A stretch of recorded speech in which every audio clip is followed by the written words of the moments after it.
Hey there ladies and gentlemen, and welcome to another Snowrunner vehicle comparison video. So today we are comparing the Azov 4220 Antarctic in the blue and the Cat 745C in the yellow.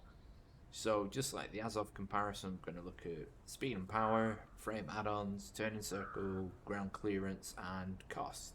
So let's get started with the speed and power test. Right, so now we have the speed and power test. So, just to go over their stats quickly, they're pretty much the same. I've driven them in the same way with all-wheel drive on and diff lock off.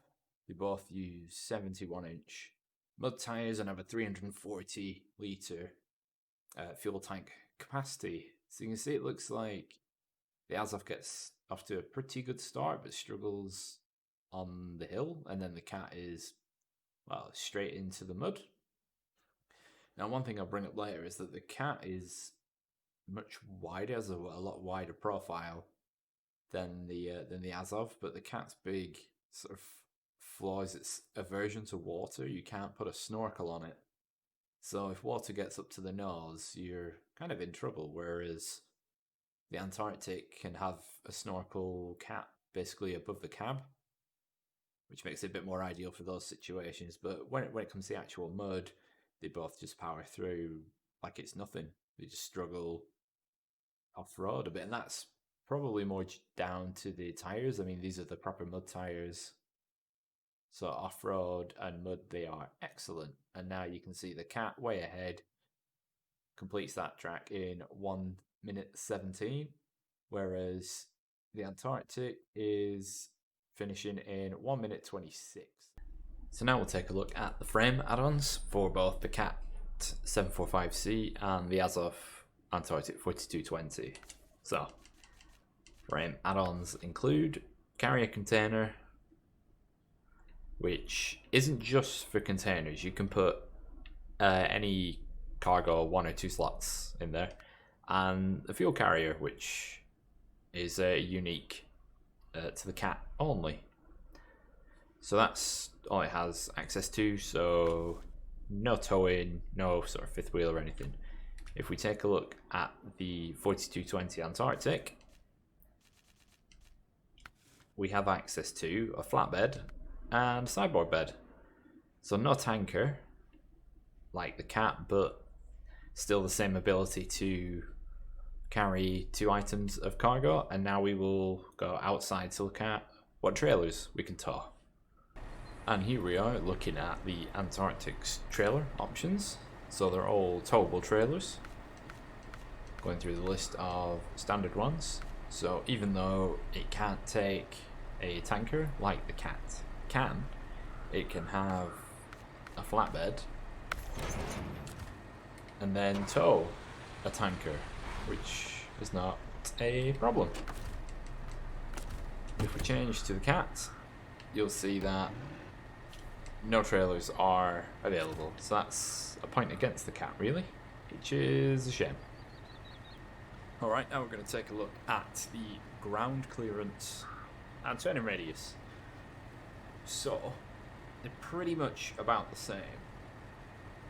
I think just through some elements, like the steps on the Cat, that the Antarctic has a slightly better ground clearance, except for that bar on the back. But really the center of gravity with the Antarctic is so much higher that it's a bit more prone to tipping, which is probably down to as well how narrow it is. So if you see the tires, I'm going to put these back to back. So I mean, I have a lot of fun driving the articulated trucks. I think they've done the articulation pretty nicely. Although it is a bit clunky when you hit stuff and it just jerks out. It shouldn't really do that because it's hydraulically driven. Tries back. This. Oh. I mean, you can see from here without me going all the way back that the Antarctic is a lot narrower, which lends itself to rolling over quite a lot compared to, you can see the generally lower height of most of the cat's bodywork. So yeah, that's, well, it's kind of a win and a loss for the Antarctic on that front. So yes, it's got maybe slightly more clearance, but if it catches anything under there, like under a wheel, it's going over. So now we're just going to look at turning circle.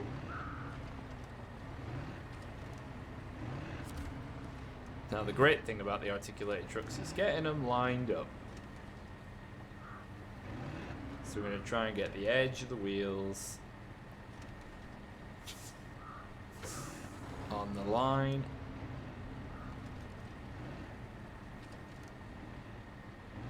It might have to be a sort of best case, to be honest. Right, line up there. Low range, full lock. Turn the most at lower speeds. Right. We hit that middle window pretty solid. So back this up.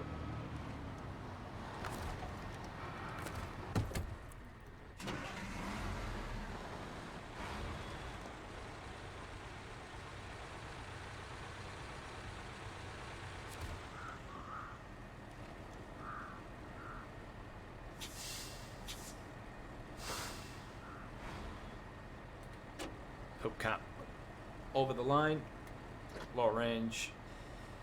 Dry steering takes so long and is very, very bad for trucks. Well, for all vehicles, dry steering is very bad. And off we go. So it's the middle window of that door, and this just crushes it for turning. That is won by country mile. Let's back it up.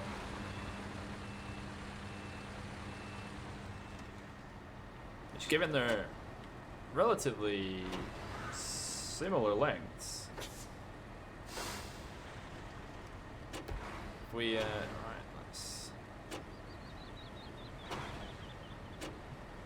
There we go. It's roughly the same. Yeah. So I mean, they're not too dissimilar, but what it comes down to is that the wheelbase there between the front wheel and the back wheel. Right, just bring that back just a tad. You see the Antarctic has a slightly shorter wheelbase, lending itself to a tighter turning circle. And now taking a look at the final results. So for frame add-ons, it's 2 points each. So the Cat has the ability to carry 2 cargo or a fuel tank. The Antarctic has a flatbed and a sideboard bed, but I mean, they do the same thing. But the upside for the Antarctic is that it can tow a trailer, whereas the Cat cannot. Power and speed, the Cat wins that by 9 seconds. Turning radius, the Antarctic smashed that. Ground clearance, they're pretty much the same. The fuel consumption, so the Cat was faster and used less fuel, like only very slightly. That's why I've had to use a decimal in the percentage there. And the Cat is, well, it's cheaper to buy, but you also find it on the map, where when you sort it out, it's yours for free, whereas you have to pay 140,000 for the Antarctic. So overall, the Caterpillar is the winner, and I would say the better choice overall. So I hope you found that useful. I want to thank you very much for watching. If it has been useful, please consider subscribing and hit the bell. But I'll catch you next time. Thanks.